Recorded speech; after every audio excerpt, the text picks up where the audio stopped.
professeur Bolengo Matondo mingi vraiment na intervention na yo toleki na lombango pa ya ndeko Jumer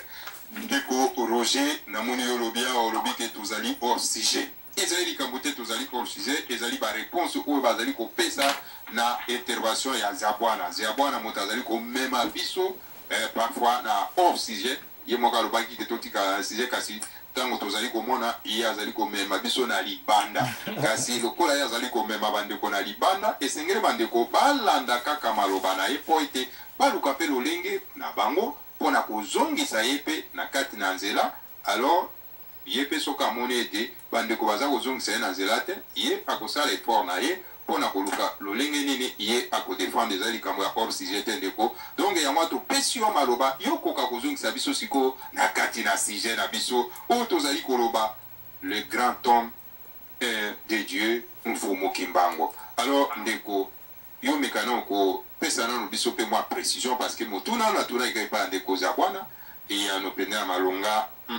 nazwi yango te kasi na tuna nano yo o mekana kopesa biso motif retenu oyo bakangelaki na yango Mfumu Kimbangu tokoka koyeba est-ce que ye abandaki kotea na kombo na Yesu Masia to abandaki kotea na kombo ya Tata Nzambe Apungu Tulendo malobomboka yo. Merci mingi pona kopesa ngai maloba. Bon, ngai eloko na koki koloba kaka na ndenge na uti kolanda ba intervention ya moko na kati na esika oyo. Soki na landi malamu.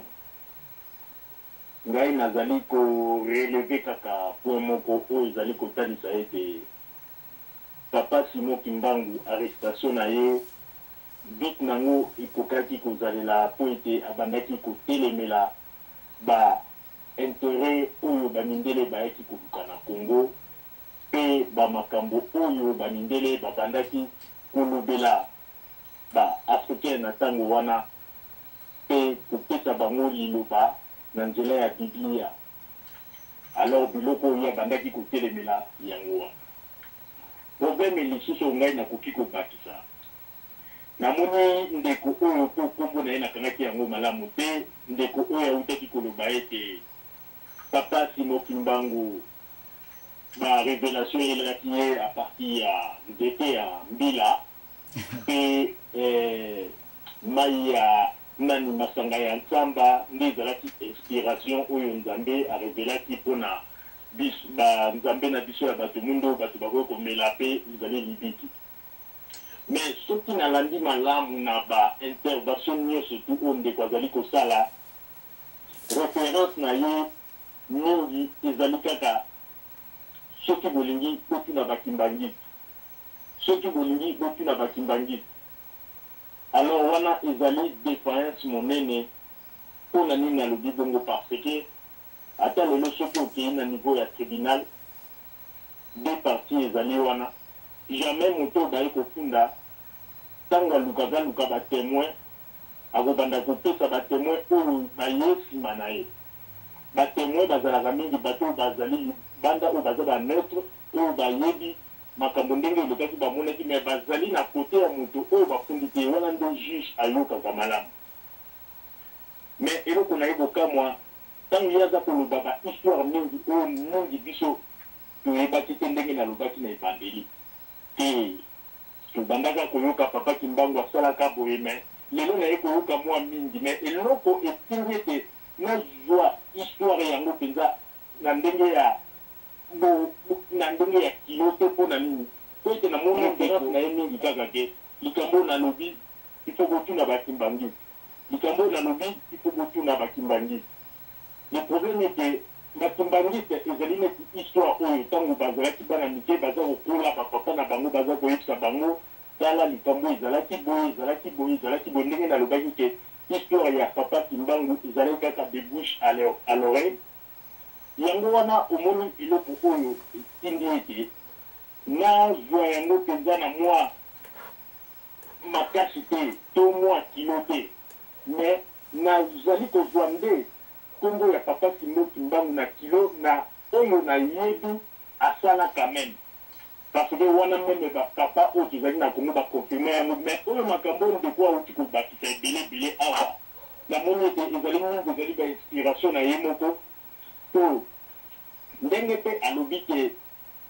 mpona kozwa baréférence ebele mpo kokende na babibliothèque oyo ezali na Belgique. Problème ezali te biso mpe tozali po tokokende kosala barecherche mpo toyeba oyo mingi alobaki mpo ete tokomi yango awa. Mais eloko na kamwe kaka mbala na ngai ya liboso oyo nayoki ete papa Simon Kimbangu azwaki inspiration ya banzembo lelo bakitwadi bazali koyemba lelo molimo mosantu eyaki ya papi ya nzete ya mbila mpe banzembo bandi kobima likolo ya nzete ya mbila na kamwe mingi mpo ezali mbala ya liboso nayoki yango. En tout cas, tina ndenge nakoli na Congo, tina ndenge mpe na fréquenta bakimbangiste, jamais bakimbangiste batikala koyebisa ngai eloko ya boye. Et puis eloko lisusu oyo ngai nazali kokamwa naye komona ete meme baoyo bazali kodefendre lelo kombo ya papa Simon Kimbangu, bango bazali kokanisa bazali kodefendre kombo ya papa Simon Kimbangu, me ngai mpo na ngai na ndenge naye koétudie bamakambo nyonso na ndenge bato bazali koloba naye komona ete bato mingi bazali nde kotia kombo ya papa Simon Kimbangu na bosoto na bosali te. Merci. Parce que soki nalobi bongo na ntina papa Simon Kimbangu oyo bino bolobi ete molimo wa Nzambe ekitelaki ye oyo biso nyonso toyoka batémoignage ya minene. Mais les mêmes bato wana oyo bozali kodefendre kombo ya papa Simon Kimbangu okomona bango kaka bango liboso ya bakamera bazali kofinga bato koinsulte bato koloba n'importe quoi. Alléluia. Et kofinga même gouvernement oyo ezali na Congo. Alors boyebisa biso est-ce que papa Simon Kimbangu ntango azalaka bino bato bolobi ayaka na liloba mpona kokangola biso bato mwindu ayebisaka bino te soki bomoni likambo boye motu azali kocontredire bino na maloba etali ngai il faut bobanda kofinga ye, il faut bobanda koloba n'importe quoi. yango na nde eloko ngai nazali kocomprendre te parce que soki olingi confondre moto mpona likambo oyo etali papa Simon Kimbangu mema ye malebe mayelebe etalisa ye bosolo ki okokomisa ye na esika oyo motu afungwama. Parce que jusqu'à présent naza koyebisa bino ya solo biso tolingaki toyeba mingi mais toyei komona ke moyen toyeba ezali te po ete bino moko bozali kobakisa bamakambo botiki makambo ya papa Simon Kimbangu likasu nsamba ota non biso eloko tolingaki toyeba puissance wana oyo ndenge bolobi ke papa Simon Kimbangu azalaka boye asalaki boye toyoki quand même mwa mingi obino bolobi mais bino moko bozali toza na kozwa bamakambo yango ondire na valeur te epuis boza kaka bato moko ndenge nazoboyoka ndenge bato mingi baza koloba eza kaka babiloko moko bayoka kaka ya koyoka. ndeko moko ayebisi biso na ebandeli alobi ke non ndeko komitungisa na yo te yo oza koloba mpona tokoma bamakambo bamikanda te mpona oyo etali papa Simon Kimbangu. Jésus ntango asalaka bamakambo naye après 80 ans nde makomi ayaki kobima. Donc toloba ete bino mpe bakimbangiste toza kozela 80 ans ekoka mpona boya kokoma histoire ya papa Simon Kimbangu to ndenge nini. Parce que ntango tozalaki na bakongo kuna na République démocratique du Congo totikala komona te esika bakimbangiste batelemaki mpo babanda mpe kosala baévangélisation parce que balobi liloba oyo ayaki nango ezali mpona bato mwindu. Mais nga na bandi na Congo tina ndenge na koli tina ndenge na namoni te esika bakimbangiste basali évangélisation porte à porte mpona kokende kotalisa bosolo ya papa Simon Kimbangu. Alors yango namoni eloko nalobaki ete bakimbangiste bango bazali kozwa eloko wana ezalaki neti bien privé na bango mpo ete batikala kaka kati na bango mpe na bato ya bakongo ou bien ezalaki likambo mpo na bato nyonso. Lelo sikoyo naye komona ete ondire bakomi koutilize kombo ya papa Simon Kimbangu na ndenge ya makambo etali politique. Parce que ondire ntango bato oyo bakimaki makambo ya